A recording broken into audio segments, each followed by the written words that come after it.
What's up? I'm Ashley, and we're going to be breaking down Yellowjackets Season 3, Episode 3. But first, if you want to see more videos like this, don't forget to like and subscribe. And with that being said, we're going to start things off in the wilderness. I'm too sexy for this cave, too sexy for this rope. It hurt. Mari's trying to give herself some words of affirmation. She thinks she's too good to be in that cave. She want to get out. Then here comes Coach Ben hopping in, giving her some bat to eat. She's like, this is so good. It's so juicy. I'm like, cut the theatrics. You're a bully, not an actress. And she says, of all the times I fantasized of us being alone, I never thought it would be in this weird cave. Then I'm like, okay, she up to something. Talking about she got a crush on him. He reminds her of all the times she spread these rumors about him, one being that he had raging gonorrhea. She told him it was so it would be less competition. Then she talking about, Brr, it's cold in here. Maybe we can warm each other up. Coach Ben said, Mari, I'm gay. And even if I wasn't, I would rather take something dull, push it so far back that it'll hit my skull, than to ever touch you. What's wrong with you? When he gets up to leave, she asked him, is he going to finish his bat? And even though she's always so mean to him, he was going to give her the rest of his bat, even if he wasn't finished with it. When he gets close enough, she grabs the mace that he had and sprays him in the eye with it. Then he get it and he spray her in the eye with it. Now they both rolling around on the ground. Mari talking about, I can't believe you maced me. You idiot! You maced him first. After they wash the mace out their eyes, Coach Ben starts talking about how he can't believe this is happening to him. He's just a regular guy who grew up in the suburbs, who likes frozen burritos from 7-Eleven. I never tried them, and I will never. I don't think I have to explain why. I'm not trying to have the toilet be my best friend. But then something in the cave starts rumbling and growling. Coach Ben has a meltdown. Is this real? Do you hear it? Is it real? I guess the growling got to her because Mari decided to share a story about when she was 12 and her little cousin died from brain cancer in the hospital. I'm with Coach Ben. Why did you decide to even tell him this? Mari ends up talking Coach Ben into letting her go when she tells him, what's your plan with me anyway? She tells him she'll tell people she fell and hurt her knee, got turned around in the dark, and couldn't find her way back for a while. So he got something to cut the rope and let her go. But before she left, she just had to kick him down to the ground. Now, I'm not a Coach Ben fan, and you know I can't stand Mari, but there was no reason for her to kick him down like that. He was letting her go. Can't stand her. She didn't just kick him down. She threw his little stick too. I don't think he let her go because he trusted what she said. I just think that he was like, okay, yeah, what is my plan with her? I'm not going to hurt her. I'm going to just let her go. While Shauna is probably rage venting in her journal again, strange Melissa walks up talking about, I've been looking for you. My theory is Shauna played Melissa out there in them woods, had her sprung, and it didn't take much because Melissa was already obsessed with Shauna, especially with this look Shauna gave her, just playing all in her face. Now Melissa's heart is broken and she can't get over it, and now she's stalking her in the present day. But during this moment, we hear Misty saying, oh my god, Mari is back. Mari tells everyone she fell inside of a hole and dislocated her knee. Shauna said, if your knee is so messed up, how did you get out? She was hesitant for like a second, but then she told everyone that Coach Ben found her, tied her up, and took her inside of a cave. Now, girl, you didn't have to say that. You could have just said, there was a ladder already inside the hole. So that's how I got out. So that means someone else is out here. It didn't necessarily mean it was Coach Ben out there. They would have went straight to, oh my God, it's probably Coach Ben. That thought could have gotten blown over. Maybe. I don't know. I just can't stand her. Shauna says, we have to go find him. Now. He tried to burn us alive. Allegedly. I don't think it was him. She tells Mari, can you find your way back? She's like, I think so. All don't go, but some of them go off to try to find Coach Ben. Then here goes Cuckoo Lottie bugging Akila, talking about, you should try to talk to it. Talk to it. Go on, talk to it. It's calling you, Akila. It's calling. Answer. Akila said, I'm sorry, but I'm good. The last 10 minutes of the episode got me thinking maybe she does hear it. Mari's little twit self leads them all to the cave. Misty says, are we really going to go in there? Natalie said, what did you think we were going to do? What do you think happens when we go inside? We don't have to do it. But then Akila surprisingly says, yeah, we do. Girl, who you been talking to? The trees start screaming again as if they agree with Akila, so they all decide to go inside. Once they see that part of the cave is blocked, Natalie tells Akila, Shauna, and Van to go over to the open part while the rest of them climb over. When we see Van, Shauna, and Akila going through this cave, they're having a hard time and they're clearly going the wrong way, but they keep on going because Shauna said so. Then guess what? The water from the cave puts out Shauna's flame. Now they only got one light. But then Van's light goes out. Shauna disappears like poof. Van looks over, then Akila gone. Poof. And here is where things get really weird. I said, what's going on? Van is now all by herself and a door appears inside the cave. Van goes to open that door, and when she does, it takes her inside of a cabin. She walks over and sits inside of the rocking chair in front of the fireplace. She's just staring, staring at the fire, when all of a sudden a flame comes and lands on the carpet. And she's just staring at that too, just staring. It's time to get up and run. But no, a seat belt appears and wraps itself around the chair, and now she's inside of a seatbelt. She can't move even if she wanted to now. And then there's a whole bunch of arms attacking her from behind the chair. I said, what is this? But she's able to break free, and now she's just standing in front of the door while the whole cabin is on fire. I think they were trying to tell us either Van burned the cabin down or she knows it was Thaisa who burned the cabin down and she's just keeping the secret. Then we get to Akila where she finds some blueberries on the bushes. She starts gobbling them down, throwing them down her throat, when all of a sudden she hears animals. So you already know she got to go over there and see them. It's a bunch of sheep and chickens. Then we hear a voice saying, be careful, they bite. And it's a talking llama. She said, they don't bite. He said, yeah, they do. Anything with teeth bite. The llama said, they're calling you. And the trees starts screaming again. Maybe Travis was on to something, but some roots from the ground wrap around her legs and pulls her under. Bye, girl. We get to Shauna, who's swimming in the lake, when she hears a little boy saying, Mommy, Mommy, while he's waving at her. When she waves at him back and tries to swim over to him, she can't move. She's just swimming in one place. She can't get there. Oh no! Then she gets pulled under the water. Bye, girl. Then all three of them are inside of the same classroom. Akila said, are you in my dream? Or am I in one of yours? Cuckoo Lottie up there, the teacher out of everybody.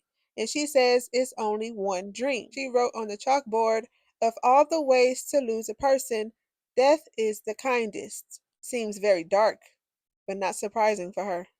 Then there goes the man with no eyeballs walking down the hall. Thaisa not even there. Then there goes dead ass Jackie playing with one of those bracelets that wraps around your wrist. It was a whole 90s thing. I had one of those. I'm showing my age. Forget I said that. She hands the bracelet to Akila and it wraps around her wrist just fine. But then when Van tries it, it cuts her arm and makes her bleed. Jackie then takes the bracelet and throws it around Shauna's neck, choking her and making her bleed. It was kind of fun to watch. I wonder why Akila was the only one who didn't have any pain from this bracelet. Could she really be the chosen one? Especially since Lottie tells Akila that she has to help Shauna or else they all will die. Shauna and Akila both wake up inside the cave next to each other. But Van is being saved by Coach Ben. While he's crawling on the ground himself, he's dragging her, yelling for help. While Van is gaining consciousness, he tells everyone the gas inside the cave is poison, which is why the three of them had those weird dreams. It was because of the gas. But here comes Natalie with her pow pow, talking about don't move, you're coming with us. Meanwhile, Twitty Mari standing over there looking regretful. She know good and well Coach Ben was not trying to hurt her.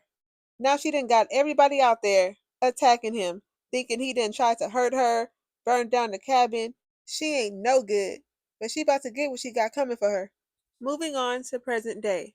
After getting her blood work back from urgent care, Van finds out that her cancer has stopped spreading and she's pretty much in remission now. So when she gets home, she tells Thaisa the good news, but she's still in shock about it. Then Thaisa tells her when she went back to the restaurant to pay the bill they ran out on, she found out their waiter had a heart attack and died.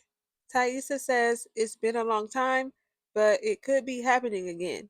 First Natalie, now the waiter, and now with your new prognosis, he was a sacrifice, and that's the gift. Van looks scared, but Thaisa over there smiling. While she lights a candle and she starts chanting, we hear the wilderness and it hears us. Lottie part two. And she was the one who wasn't falling for it at first. Now while Van and Thaisa are on the couch watching Pee Wee Herman, we learn that Van has about a million VHS tapes hanging around because she just used to record things on TV when she was a kid. Although Van has never watched Pee Wee Herman, Thaisa has watched it every Saturday at 9 a.m. as a kid. That's important to remember. When a commercial comes on about an ice cream parlor, Thaisa is shook, shaken up like an espresso because the man with no eyes is in the commercial. She said, there he go. You see him, there he go. And yeah, Van saw him too. So this whole time, the man with no eyes has just been someone in a commercial that scared her when she was a little girl. She's trying to put all of it together. She's saying, okay, this man right here with no eyes. Then my grandmother, when she died, I pulled up her eye and I only saw the white part. So I'm shook. So she Googles the ice cream parlor. And even though they're closed, she said, we still got to go. Come on, get up, we gotta go. When they get there, it looks ran down and abandoned. But that doesn't stop Thaisa from going in. She breaks inside with like this crowbar or something. Van's like, stop, that's a crime. But Thaisa don't care. She said, this wouldn't be our first one.